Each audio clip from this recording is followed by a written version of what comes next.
The GLD is the largest physically backed gold ETF in the world. This year, it briefly surpassed the S&P as the largest ETF. Now, it holds more than 1,250 tons of gold and is worth more than $70 billion, and it is now 7 years old. Now, Tony, the GLD has come very far in the 7 years it's been in existence. What investing patterns have changed over the last 7 years that have helped the GLD gain prominence? What we've seen, though, is a dramatic difference in the use of GLD. 3 or 4 years ago, it was really the fear trade, Alex, and it was a quick tactical trade. What we've seen more of, though, is professional investors, institutions, and financial advisors really using gold as an asset class within their commodity sleeve.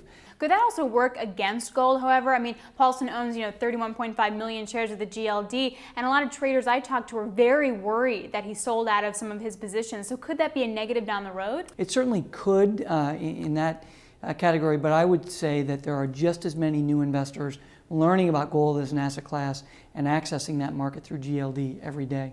Now, I want to get your picture on fundamentally what has really moved interest into gold, aside from the fact it's an easier way to invest. Obviously, the gold price is a big one, up almost 350% since 2004. What else? Look, there's several factors at work, and there are advocates on both sides. Inflation is key. The other thing is the weakness in the US dollar. Whether you have a bullish view or a bearish view on the US dollar, the gold really provides an exposure for an investor to really access that view. If you look at where real yields are today relative to inflation, some would argue that gold is a very good part of any well-diversified portfolio. Now, like I said earlier, the GLD holds over 1,250 tons right now. In order to get the next bump, the next boost, do we need a fourth catalyst? Do we need something new to enter the market to entice more investors? Have you stalled out?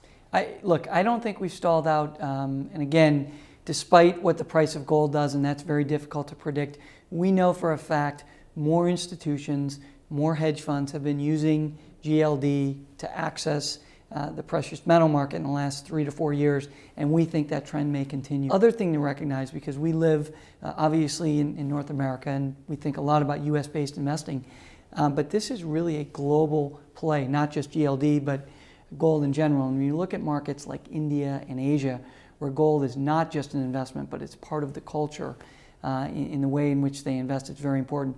We think that obviously could be another catalyst for future growth globally. All right, thanks, Tony. I really appreciate it. So we'll see where the GLD is in the next 7 years, see if it can double from here. Thanks so much.